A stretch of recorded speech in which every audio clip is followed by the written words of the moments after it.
get started. So my name is Heather. I am the events and partnerships coordinator here at ShiftCare, which means part of my job that I love the most is putting together events like this. So I get to work with the experts in the NDIS space and bring free trainings like this to our community. So really excited today to have Chris with us. We also have Ian, who is part of the ShiftCare team.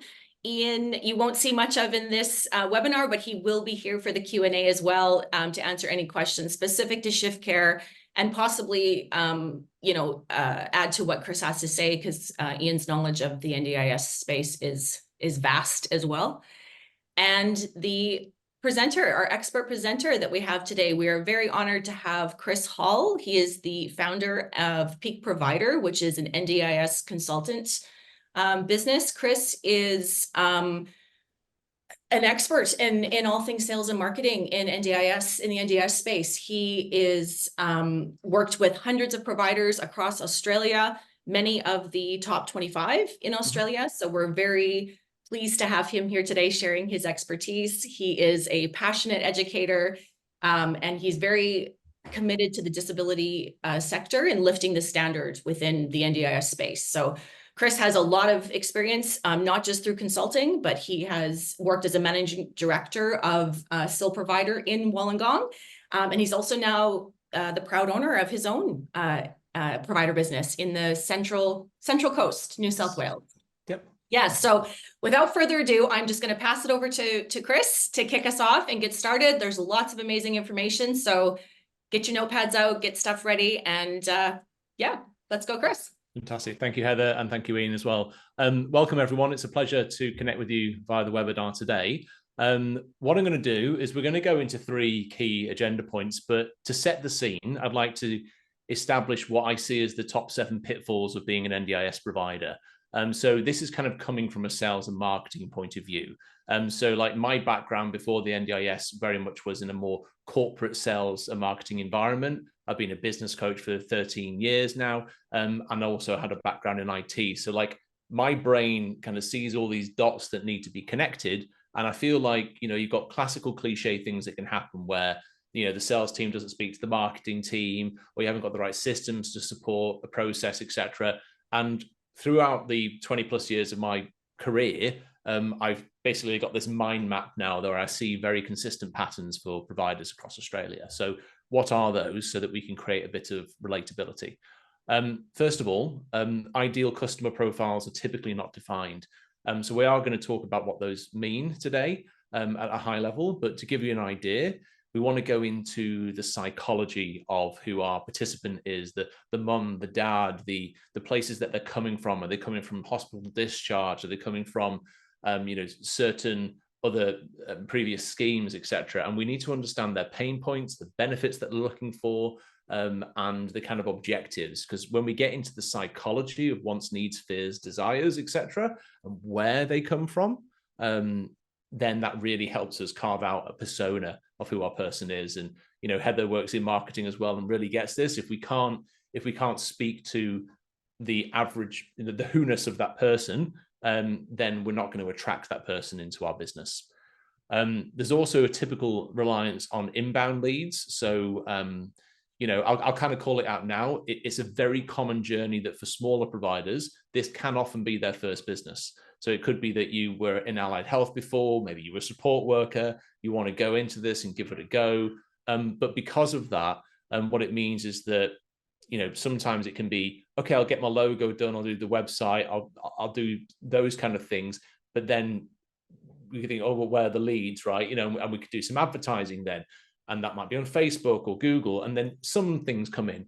But then the issue is that in contrast to inbound, where people come to us, we haven't necessarily gone out to the marketplace and proactively introduced ourselves, spoken to our value proposition, and got on the front foot in terms of the sales process. So that's what I mean about a heavy reliance on inbound, right?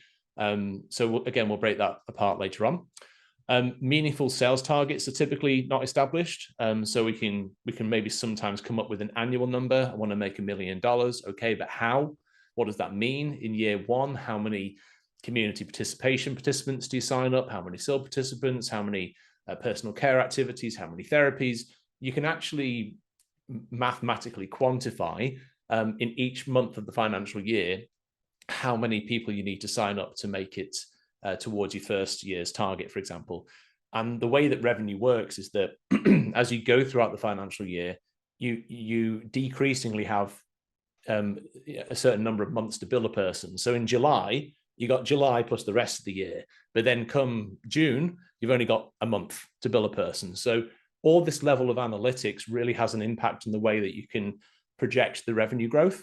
And what you can find is that if you do create meaningful sales targets, you'll see this kind of hyperbolic hockey stick curve effect where in year one you have good growth, and then in year two, whoosh, we go off like a rocket, and year three, becomes a lot more exciting indeed.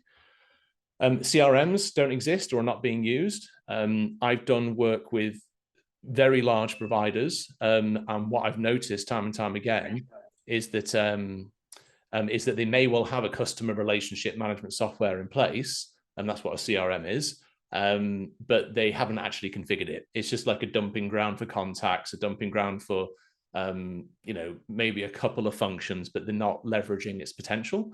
Again, very commonly, a lot of providers just don't have one, and that leads to being in your head, being in your inbox, being on an Excel spreadsheet, and then that leads to unworkability over time.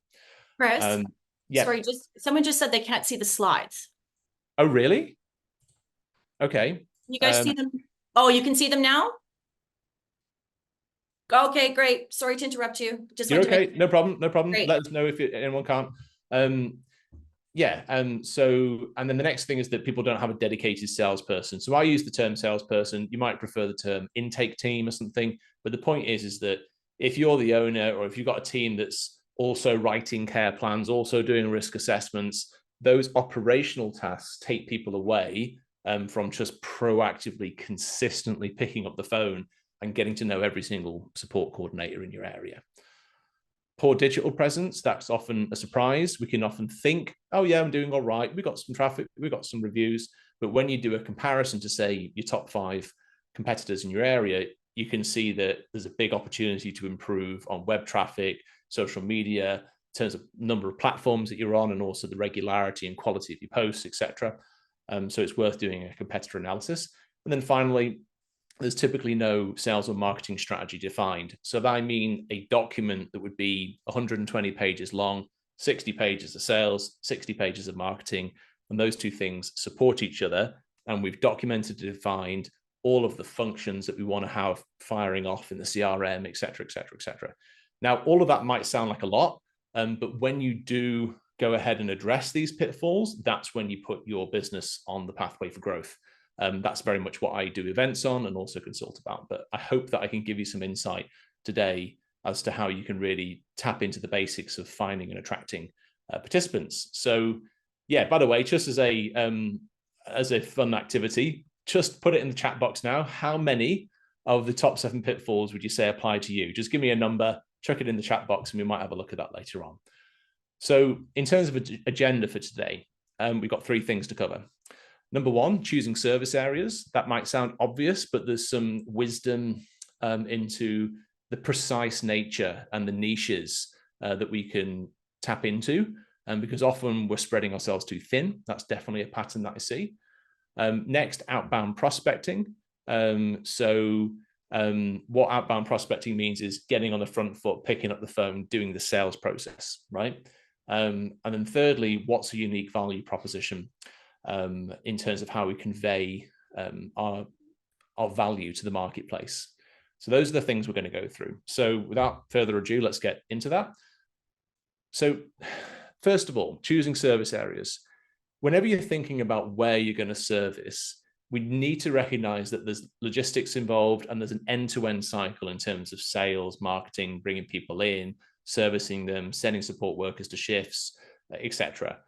So step 1 fundamentally is to tap into operational excellence. And I'm going to break down what that means. Step 2 is that the good news about the NDIS is that you can very much mathematically calculate how many participants there are in very specific geographies. And I'm going to show you a tool to do that. So step 2 is validating demand using government data, so that you can get confidence that the suburbs or the LGA or the city area that you're in has enough juice in the orange, so to speak. So let's actually break this apart. So for step 1, what is operational excellence? Operational excellence is recognizing that there are 4 stages of the customer's journey. There's prospecting, which is the outbound, reaching the sales process, the inquiries, etc. Then there's onboarding, which has got certain steps involved. There's delivering the actual supports with either the therapists or your support workers. And then there's the ongoing account management at the leadership account management coordination level. So in order to be excellent at operations, we need to create cohesion between these 4 stages, because often what happens is that the salesperson or the marketing person goes, hey, we're in Sydney, but why don't we expand to Brisbane? Why don't we expand to Melbourne? And everyone goes, that's a great idea. But then you try it, you spend a lot of money, you can fall flat on your face doing it. Whereas in reality, there probably was already more than enough business on your doorstep. So let's break this apart. Okay, so prospecting. When we are prospecting, we're building relationships. So what this means is that we're building relationships directly with participants. Of course, meeting in person is a key way that we can do that and should do that. We have nominees. That could be mum or dad with a young participant that's either under 18 or for whatever reason has a nominee. Generally, there's parents and family who can be very influential to the process, and we can't just treat it as black and white all the time. We need to go, well, wait a minute, the decision for John to sign up is massively influenced by cousin Bob, right? So we need to know who these people are, and meeting them and showing that we're kind and competent is very relevant. And of course, the support coordinators. Now, every support coordinator is different. Some people don't want to do meet and greets at the coordinator level. Some people do.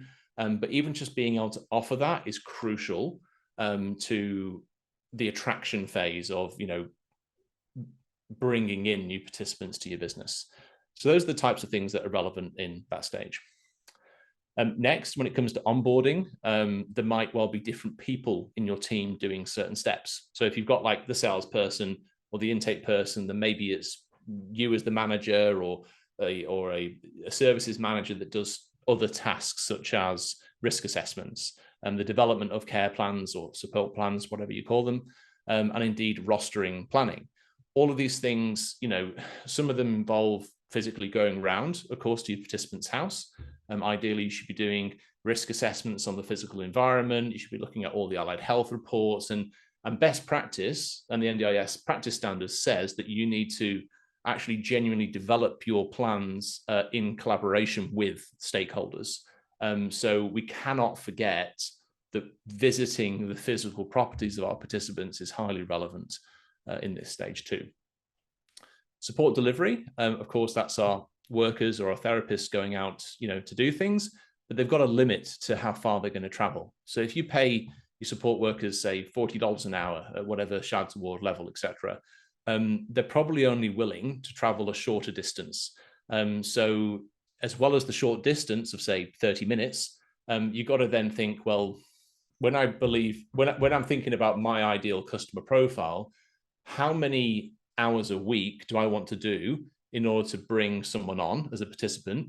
I suggest having a minimum hours policy as much as you can, and also having a minimum shift policy, because as a provider, you are competing with maybe higher up, etc., who may well pay $4 or $5 per hour more than you. And so if you only give a 3-hour shift to your support workers, they may well be attracted to go elsewhere through agency, etc., to get paid better, right? So to kind of address that, as much as you can, I suggest getting creative with your sales and marketing process to try and basically influence people as much as it's ethical to do so into 4 or 5 hour minimum shifts, right? So I recommend 4 or 5 minimums, because again, think about, well, if my support worker is not going to turn up because it's too short a shift, it's pointless, and that impacts your brand and your reliability and your consistency and your referrals, etc. It's all connected. Next, do your plans have, claimable kilometers in? You've got to think about, I guess the logistics of these support workers and having cars, etc. Are there split shifts involved? And how is that linked to your sign-up process? Here's a kind of more fun fact or less fun fact. It's fairly common that providers might not be aware that there is a split shift allowance in accordance with the SHADS award. So what that means is if you send the same support worker somewhere in the morning and then they go somewhere else in the afternoon, that costs you a set fee. I can't remember the exact, but it's around $20 or more each time that happens. And that is your cost. It doesn't come out of anyone's NDIS budget, typically. And what that means is that per employee, if you've got a bunch of split shifts going on, because you took on these things as part of your policy, that can cost you approximately $5,000 per year per employee, right? So if you've even got 5 employees and you're doing split shifts, that's costing you 25 grand a year because you're taking on split shifts. So if you weren't aware of that, check it out in terms of split shift allowances and the SHADS award. And yeah, make sure you are paying it because you don't want a fair work issue either. Again, this is how my brain works. I see all these dots, I connect them, and I want to anchor it back to fundamentally how are you positioning yourself as a sales/intake team in the marketing process. You've got to be confident in saying, yep, we have a minimum of 4 or 5 hour shifts and we need 15 hours of care a week to make this work. That can really transform the way that you're presenting yourself to the marketplace as well as the financial viability of your business. The final point on this is that we have to recognize that sickness happens, there's vacations, etc. And if we spread ourselves too thin in our support delivery, then the implication is that we can't cover our colleagues when one of them's off sick. So true story, when I was the director of a previous provider, we were down south and we took on a participant in Penrith, but we hadn't been in Penrith before, in Western Sydney. And we tried to employ someone, we did and then we employed him, and then we employed him before a meet and greet had happened, etc. And then it all went pear-shaped because the participant quite rightly said, I don't like the person. So then, that then turned into a disaster where we had to give notice as a provider because we weren't able to deliver. So these things really matter, like own the geographies that you're in, and kind of be okay with being maybe more local than you might otherwise think, because it allows you to offer a higher quality of service. By the way, also, I think that from a sales point of view, like my business is on the Central Coast, and I explicitly say, we're locals to the Central Coast, we only deliver in this area. And that means that, so many implications, so many positive implications. We know the best activities. We can back up people in the event of sickness because everyone's local, etc. Like owning that geographic niche is actually a very positive thing. People want locals. They don't want necessarily this big behemoth of an organization that doesn't feel like they're local to the participant. Next is account management.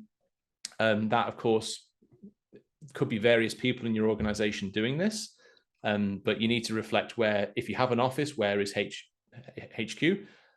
Where do your managers live? Are they actually near the office, or are they personally somewhere else? And can they zip around the houses to check in on participants? And then finally, what are your mechanisms of staying in touch? So when I say mechanisms, I'm talking about, is it in-person meetings, phone calls, video calls? Like how do you actually, physically do the check-ins with your customers? When you put all of these things together, the conclusion of operational excellence is that you may flex anywhere from 1 to 2 hours for steps 1, 2, and 4, but support delivery, in my opinion, is tightly bound by about 30 minutes. That's the same for therapeutic support providers visiting, people visiting your clinic if you've got one, and it's definitely the case for support workers. So if you need to go more than 30 minutes, I think the conclusion that I'd like to propose is that you need to create hubs. So for my business, very practically, you can get anywhere on the Central Coast within an hour, and I literally split it into the south and the north hub of the Central Coast. That's it. And then when it comes to Sydney, when you actually look at the map of Sydney, you could recruit in 3 key places and you'd be able to cover all of Greater Sydney, excluding the Blue Mountains. So for example, if you had staff in Parramatta Blacktown, the CBD, and then maybe the south side of Sydney, you literally would have support workers that can go 30 minutes here, there, and everywhere, and it's sweet. So you don't need as many hubs as you might think in order to cover a significant geography. So yeah, choosing service areas, actually look at the number of people that are in your local area within whatever these 30-minute hubs are. And then step 2 is to validate the demand. So project after project that I do, this has been the case in Brisbane, Melbourne, Sydney, and Adelaide, actually. All of those projects that I've done, the providers that I've worked with would say, oh, we want to expand to this new place. We want to do this new place. And then when we come to this data tool here, which is at the link on the screen, it's a free government tool, what we realize is that somewhere between 60 to 80% of participants are in the CBD areas of those major cities. And it's literally not necessary to go elsewhere. The only thing that is necessary is to get sharper at the sales and marketing process so that you can find, attract, and sign up more participants in that locality. So having said all of that, how do we actually validate the demand? What you do is you go to this link here, data.ndis.gov.au, explore data. There's 3 things: participant data, market data, and provider data. I suggest focusing on the participant data. And you'll notice that you've got different periods. You can select different geographies. You can do it by state, LGA, something called a service district, and even suburb. And what I suggest is finding the most relevant geographic areas in accordance with your business, but compare hub 1 with hub 2 with hub 3, etc. And actually then look at the analytics of who is in which hub at what volume, with what types of disability, etc., because it's all there.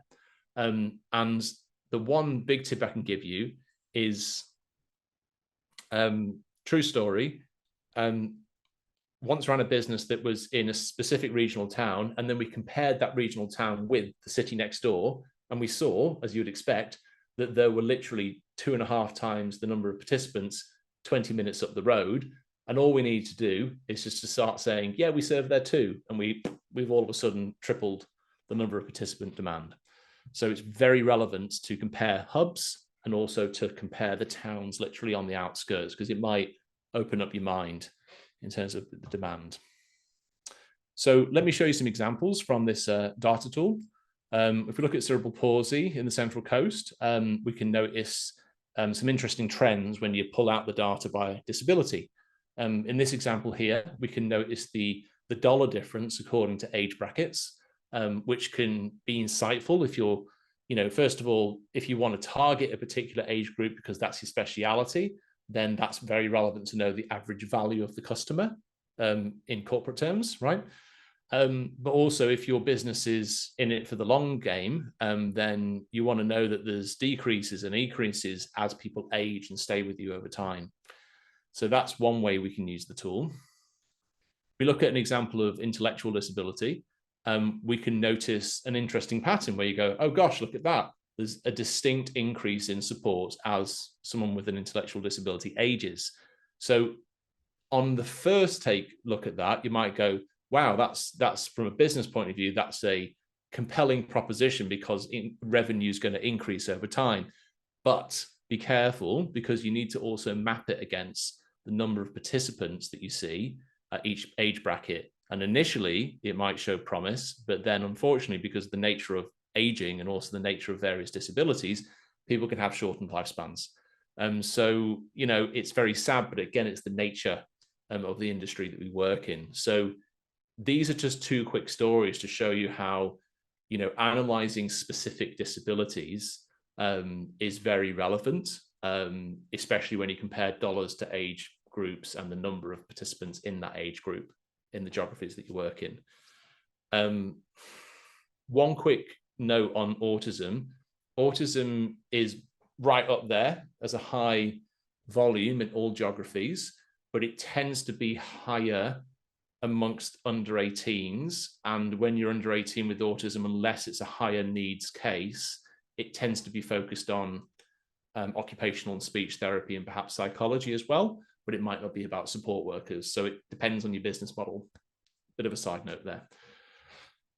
So look at the tool, compare geographies, drill into specific disabilities, find the opportunities. Maybe you specialize in particular disability types like psychosocial, and then again, analyze, what your demand is for that. Then, as I was saying, by comparing the geographies next door, there's so many providers in Parramatta and Blacktown, there's heaps in Blacktown, probably for good reason. And you might think, oh, they're the same, they're 15 minutes down the road, but actually they're not. If we compare these to each other, if you look at the black bar there, it's 4,065 participants as of this particular snapshot, and then 9,500 in Blacktown. So basically, wisdom point one is that 15 minutes down the road, literally, again, can be double the number of participants. We can then also go, oh, well, let's put in all the LGAs of, a Greater Sydney, for example. And so this is what this would then look like. Then it gets your brain ticking over. Well, gosh, could I serve all of them? And if you were looking at this and you say you had an office in Blacktown, then you might reflect on the Blue Mountains either is somewhere you want to do, or actually it might not be realistic to send people up to an hour up the road. So that's something to think about. So I would suggest maybe we cut out the Blue Mountains for a second.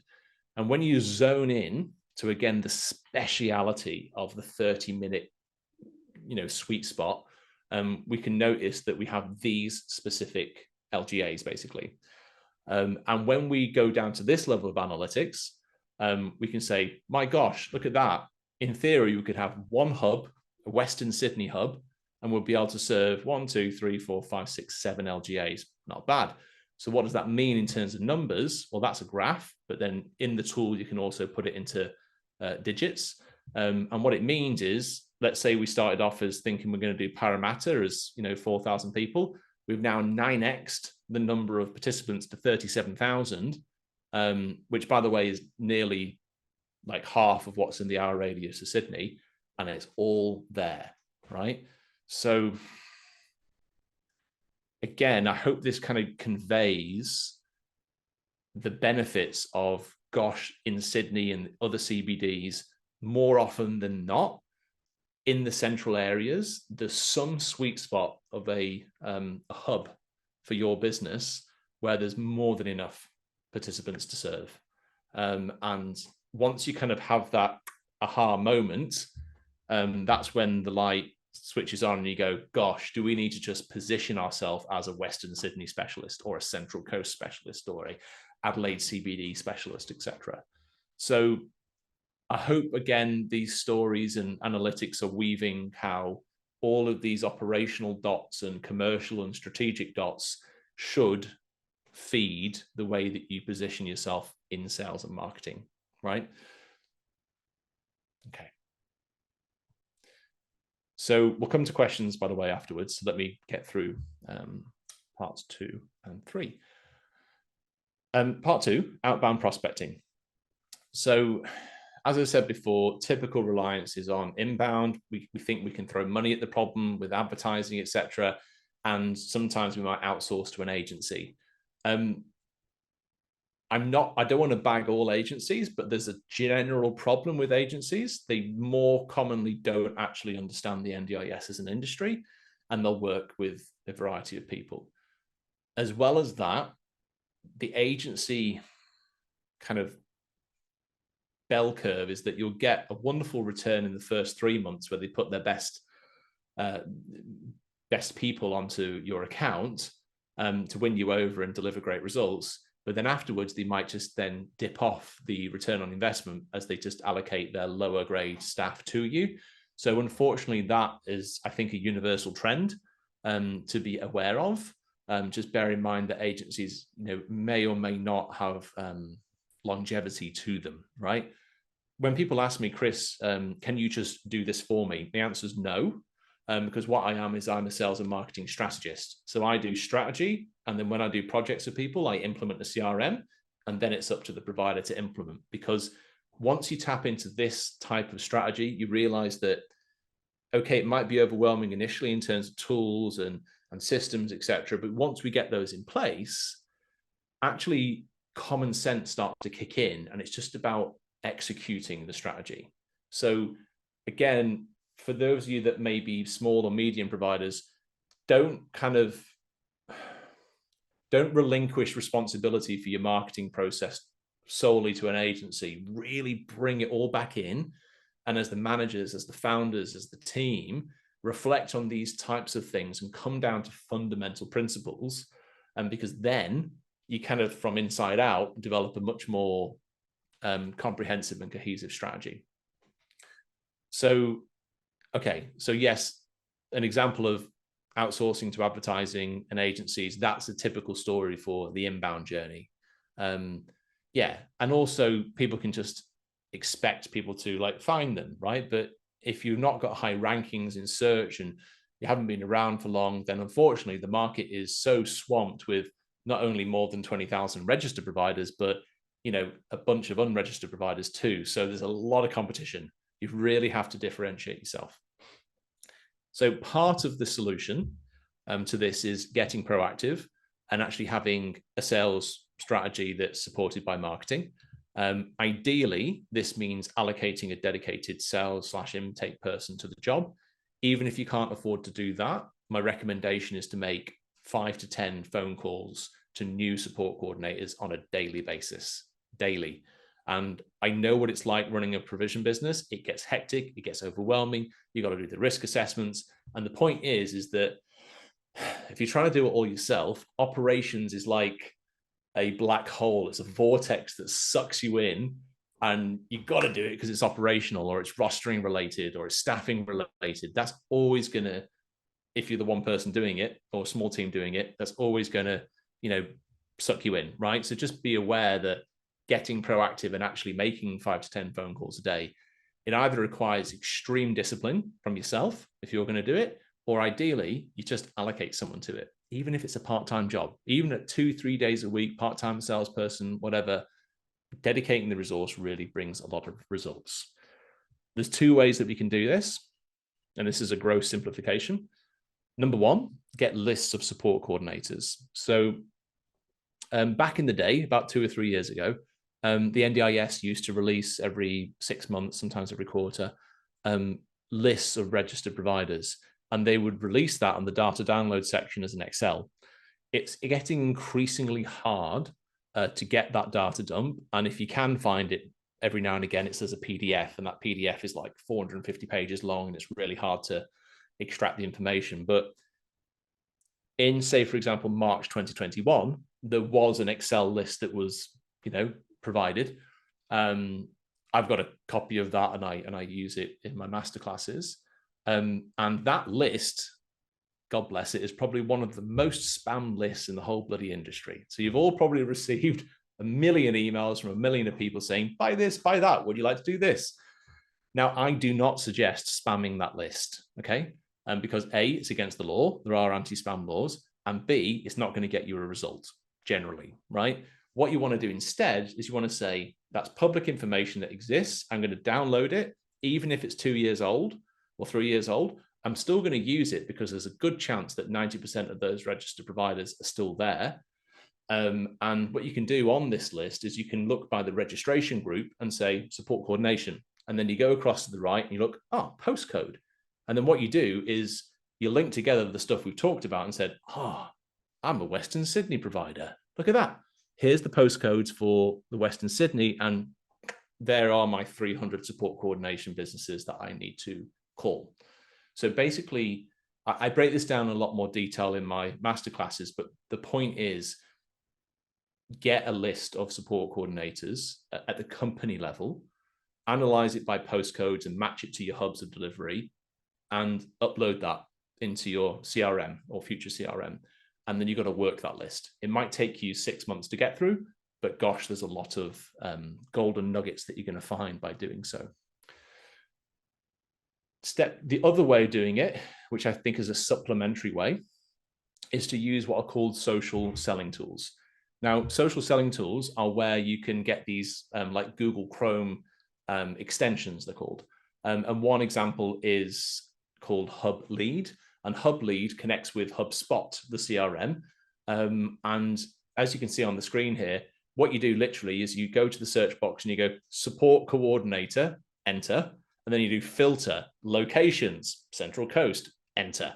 And it's literally going to, for you, find the people that have the support coordinator in their job title in your actual geography. And you'll probably find that there's anywhere from 50 to 200 support coordinators in your exact region on LinkedIn, right? And so you want to go on LinkedIn, ideally have HubSpot and Hub Lead connected together. And then literally, as you can see on the screen here, where it says add to CRM, rather than having like, you know, two screens open and it's an absolute pain in the bum to put the data in, you just go click add to CRM. And for like $25 a month, you go click, click, click, click, click, click, click. And then you've got 200 people where you know the name, who they work for. Sometimes it brings the contact details if they've got it there on LinkedIn.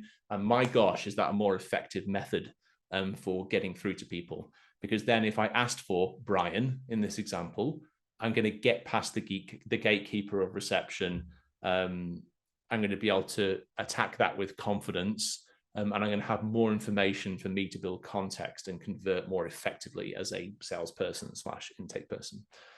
So yeah, do these two things together, have a company list and have a social, it's called scraping tools, where you kind of say, take it from this social platform and put it in the CRM. Put those things together and then actually have a strategy to approach it. And that is how you start getting results for referrals from support coordinators. Now, this all may sound well and good, but the only way that you're going to achieve it is to get a CRM, right? So at a high level, what could a customer relationship management tool do for you? You can have scripts, and those scripts can be used in the sales process vocally, excuse me, and they can also be used in all of the email sequences. So like if I make an inquiry and it's about community participation, boom, send them the sentences or paragraphs about how you excel at CP. Or if they inquire about SIL, send them a different script on why your SIL service is outstanding. Personalize it like that. Next, I recommend, if you're going to be doing 6 months of phone calls, you want to have a phone system that connects with your CRM. And if you use systems like HubSpot, there's a particular system called AirCall that perfectly logs every single phone call. You get the MP3 recording, a transcript, and it even tells you whether the call connected, was disconnected, inbound, outbound, voicemail, and all of that takes time that a salesperson doesn't typically have. So when that all automatically logs, it's like next level stuff for the sales process. And for those that are interested, just go to peakprovider.com.au/webinars. And there's a free webinar that explains phone systems for NDIS providers in detail. The next thing that's related is there can be value in having dedicated text SMS services as well. So a lot of people don't actually read their emails. So even though they submit an inquiry saying I want services with you, it's a lot of value in then immediately sending them a text message saying, bing, thanks very much. This is Chris from Steadway. I'll be personally looking after your inquiry. You can call me anytime on this number. And hey, please check your inbox because I've sent you an email about next steps. This type of stuff is, again, marketing with good verbiage and words and positioning and all that stuff, helping the sales process be more effective. So it's not just me being an excited geek, which I know I am. It is also genuinely having an impact on the effectiveness of attracting people, because you will stand out so much better as a provider if you're doing this level of sometimes automated proactivity. Next, when it comes to advertising, if you have a good CRM, excuse me, it can integrate perfectly with various advertising platforms such as Instagram, Facebook, LinkedIn, and Google Ads. And the reason to do that is that you want to genuinely track what's a true conversion. And again, we go into the detail of this in my marketing masterclass. But Google by itself will say, oh, if someone clicked on your phone number, it's a or clicked on your website. It's a conversion. It's not. It typically takes 5 to 10 clicks on what's called a landing page for someone to actually submit an inquiry, right? So a true conversion is when someone submits an inquiry. So a good CRM can ping back a message to the advertising platform saying true conversion happened. And that's when you can then compare the worlds of advertising spends with actual business results and run reports to go, look at that. We spent 10 grand on Google ads, but we brought in $1 million worth of business. Worth it. So that, again, only happens when you've got a central spoke in the wheel. Finally, as a quick example, you've got nurture campaigns that can happen in CRMs. An example of a nurture campaign would be, I wrote a NDIS application guide that's 15 pages long, gives the insider tips about the allied health reports you need to do to get an NDIS plan. That's a free downloadable PDF. But what I do is I say, if someone comes to my website, they download it, and then they get added to a list, and then that gets assigned to a salesperson to follow up with that person in 2 months' time, because maybe they have a plan by that point. And then over that time of the 2-month period, we can send them all sorts of incredible, useful information that aids them further on their journey to applying for a plan. That creates trust, it creates relationship, and the best thing is it's automated. So again, CRMs. If you want to know the straight answer on what I recommend, I used to do quite a lot of work in ActiveCampaign, still is a good system. It's a bit cheaper, but HubSpot is the bee's knees. It's something that you can, even sign up to their starter things, and it's pretty darn good, but their professional edition is mind-blowing. And if you set it up right now, you can grow with that CRM over time. Whereas if you sign up to a too cheaper one, you're going to bash your head against the ceiling eventually, and it will cost you 20, 30 grand just to migrate. So pick the best system from the beginning and grow with it. That's my recommendation. Okay, the final part before we go to Q&A, and I'll try and get through this succinctly, is unique value propositions. So, okay, where are we? We have chosen our service area. We've got operationally excellence, and we've got all these systems talking to one another, etc. Now we need to actually convey how we're the best, basically. So to do that, we need to have a unique value proposition. We also need to have the customer profiles that we talked about. And sometimes you can have lots of different types of customer, and then you've got the broad offering of the business as a broader value proposition. So think about it as like lots of customer profiles, one broad unique value proposition. What is a unique value proposition? I like to simplify it into relevancy, like genuinely, why are you relevant to me as a person inquiring? Quantified value and differentiation. So in my marketing masterclass, I break down how we can do like an 8 to 10 page process of customer profiles. And then we use all of that. We actually put it into some AI tools to kind of bring it all together. And it puts it into a beautiful one pager that does these 3 things. And it's incredible to then kind of have your hymn sheet that you sing from when you're doing all of your processes. So here are 3 very simple examples, but it'll kind of convey the point.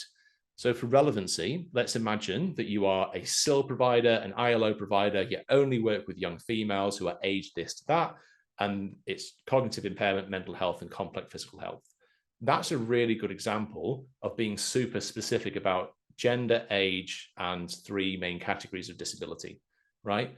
I've worked with a provider at the moment that only works with young men aged 18 to 40. And that positioning is really unique, and it actually creates an attraction, because mothers go, oh, I love the fact that you've got strong male mentors that are going to help my son progress into becoming a man, right? And so like these sort of things really make you stand out. And for the person reading this or hearing this, they can make a decision quickly that you're relevant or not, because you've made a clear statement.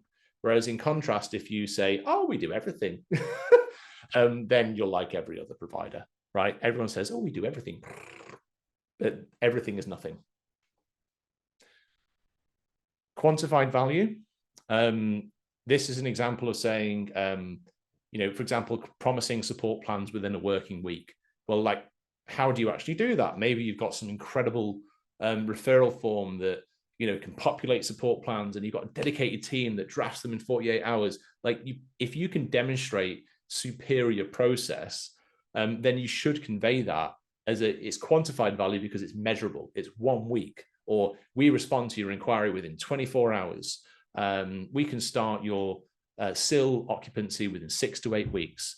Tell them numerically how you add value, right? That's the way to think about this particular category. Also, in this example here, doesn't always just have to be numbers. The fact that you do transition plans. So our person-centered support plans ease onboarding, and our purposeful transition plans ensure a tailored approach. That's great because, again, a lot of providers don't even do transition plans. The final example is how are you different? So in this one, through our sister company, Garden of Able, it's completely made up, and partnerships with Omnia Inclusive, real company, we empower young people to progress towards employment and provide mentorship through a structured framework. Great.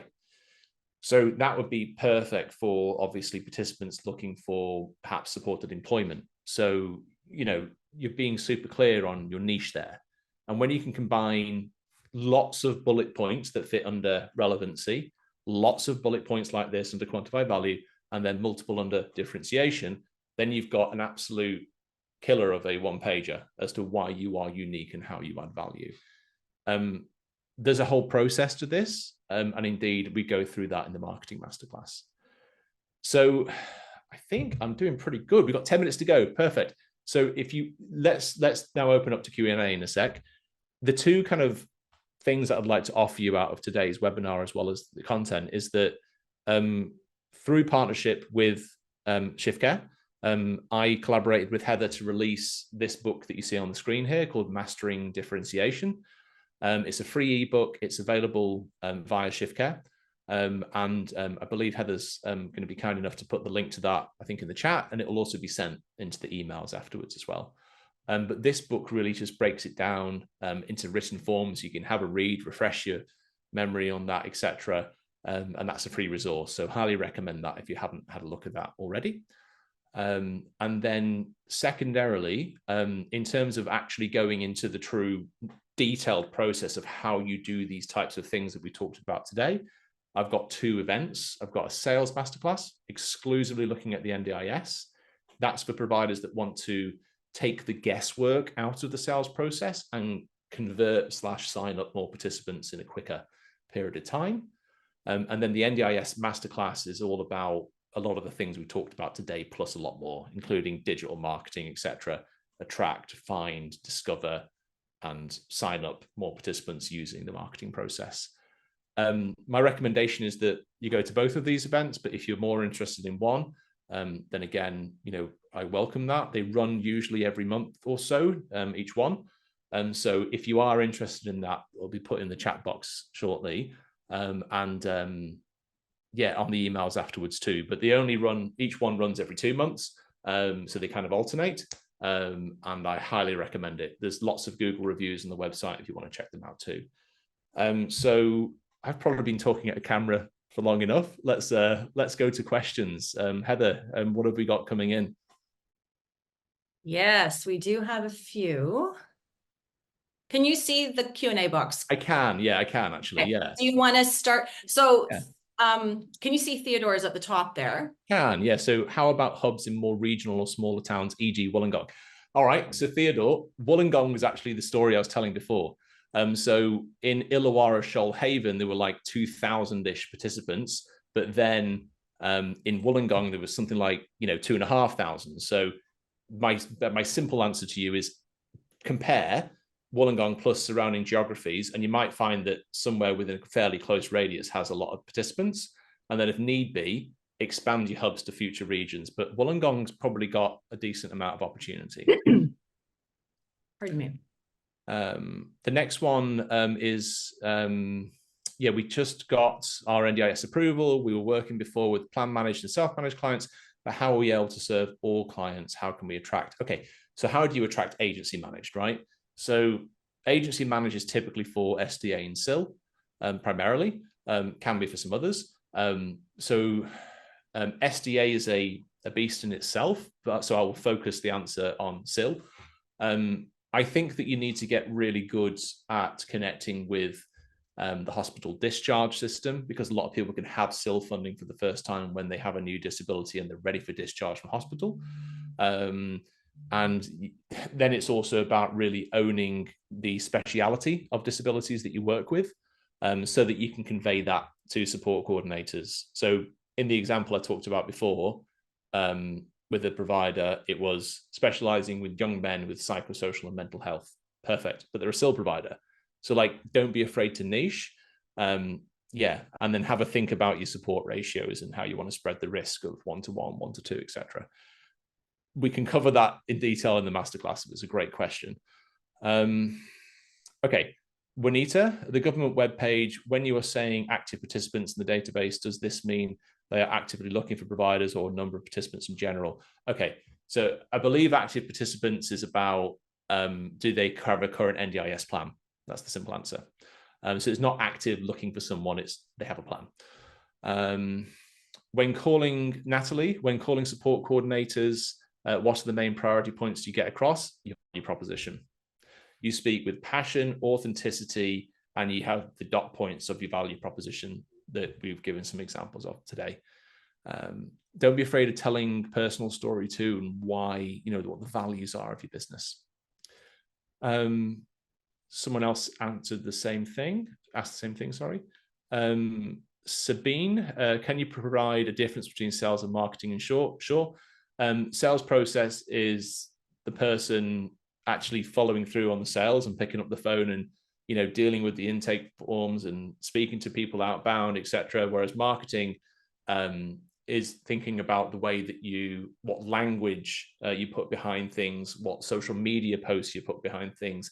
And again, there's a whole thing on digital marketing that I think is really important that we do in the masterclass. But simply answered, sales is picking up the phone and making it happen. Marketing is the positioning and the language and all the platforms that we need to kind of post to, etc.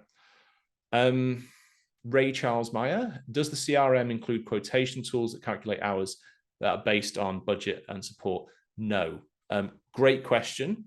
Certain rostering systems, if I remember correctly, Visual Care, for example, I believe in Visual Care, there's a basic quotation tool.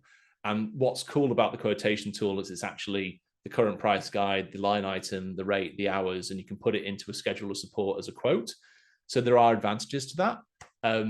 But out of all the rostering tools, none of them are like full-fledged CRMs from a sales and marketing point of view. HubSpot does a litany of functions that my simple recommendation, Ray, is that you need a CRM for sales and marketing solely. And then even if you need to do your schedule of supports in an Excel spreadsheet or another system, that's what needs to be done. Next, Nicola, how would you get closer to hospital discharges? Many health authorities do not like connecting with providers if they have the list of their own. Okay. First of all, it's ask for the discharge officer and genuinely be a dog with a bone until you get into that. You can also ask other providers about whether there are any forums. So, for example, in the Illawarra and Shoalhaven district, near Wollongong, right? They have a SIL provider forum, and that's like a monthly meeting for all of the providers that do SIL in the area. So opportunities and cross referrals happen through that meeting. Same goes on the Central Coast. Can't promise it for every region, but it's very common. So I'd recommend those two things. Like, ask, are there any forums where we meet regularly to create connections? And then even if that doesn't exist, if you want to get really proactive, you can do educational workshops for hospital staff on the basics of what is supported independent living, what is ILO, so that when their staff come across this, they might not know what the hell the NDIS is about, but then if you've explained the certain processes and how you're good, they'll think of you, right? So that's another option. The final question we've got is Sarah. I'm finding as a provider, participants are fearful of agency due to other issues. Okay, so I'm assuming that means you're getting agency staff in. How do we explain to someone that we are different and not an agency as such? Okay, yeah, okay, and you're putting actual. I'm interpreting that you're putting support workers on that are your own employees, right? Great question. I think that there can be a place for agency when you need it, but I think it's generally true that if you can, hand on heart, saying, I identified and recruited this person, trained them, I met them, I know them, they're good at this, then there's authenticity to that. So part one of my answer would be, sing it from the rooftops that you recruit and train all of your staff, and you don't use agency if you don't, right? And secondly, in your unique value proposition, you might want to highlight the fact that because you recruit all of your staff and you don't use agency or barely ever or whatever, we can offer you consistency. So like, there's a link to your recruitment process here. If you can genuinely, in your sales process, try to say, look, we'd like to set consistent days so that we can match consistent support workers. The way that we recruit is this, and we always create a team of people so that in the event of sickness, you've got someone that you know. So tell me, what days of the week would you like to consistently have someone on? And would you like to do a meet and greet with our support workers before signing up or something like that? Those are examples of how you can integrate it. So we've got 2 minutes. So I think we're doing pretty good. Heather, how are we looking? We've got a poll up on the screen. Yeah, love to hear what, just one thing that everyone learned today that they're going to be able to implement in their business, or something that was answered that you were hoping was going to get answered today by Chris. If you have any other questions, pop them in now, or even come off mute and just ask Chris. I'm sure he'd be happy to answer any questions you have. I've put the link for Chris's ebook in there. It's a free ebook. Just pop in your name and email. You can download it straight away. It's a fantastic ebook. He goes into a lot of the content that he discussed today, and there's more information in there.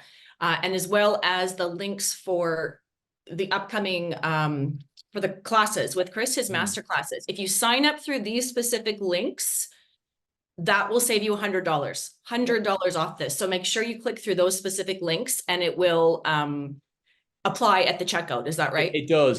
And these masterclasses are 8 hours of live events. You get access to ongoing e-learning where you can remind yourself of the content, and all of the strategic templates are downloadable after the event so that you can apply the methodology to your business. So this is like, these masterclasses are basically, I have an 8-week growth program where I consult and do it for people, but the masterclasses are compressing as much wisdom as humanly possible into 8-hour live event. We coaching, well, lots of breakthroughs, and there's all the resources you need to then, turn that key and access the next level of growth. Absolutely. Way more time to go into all of these topics that we just absolutely do not have time to dive deep into, but yeah, they're there. So make sure you use those links if you want to sign up, or send Chris. Can we give them, can they contact you if they have questions? Yeah, absolutely. Yeah, real easy. It's chris@peakprovider.com.au. I'm happy to have direct communication as well. Yeah. So look, yeah, I mean, I guess being a prompt man, I think we're doing pretty good. Look at that. Bang on. Yeah, absolutely spot on. Yeah. Thanks everyone for coming. Absolutely super engaged attendees today. Thank you so much for your questions, for your comments, letting us know where you are, participating in the polls. Very great. If you have any questions about this stuff specifically, send Chris a message. There is a replay coming. Give us a couple of days just to get it edited, and it will be coming out to you on email. Maybe by Friday, might be by Monday. So don't fear, there's absolutely a recording coming. We'll send everything to you. In the meantime, download Chris's ebook, because like I said, there's a lot more information there, and click through to his classes, because you'll get so much more 8 hours of time with him to go through absolutely everything. Fantastic. Thank you very much, Chris. This was absolutely fantastic. Wealth of knowledge. Cannot thank you enough for your time today. And thanks everyone. Yeah. Pleasure. Absolute pleasure. Love to meet you all via this, and yeah, connect on LinkedIn, pop us an email. Hope to see you in the near future. Yeah. All the best. Thanks everyone. Cheers. Bye.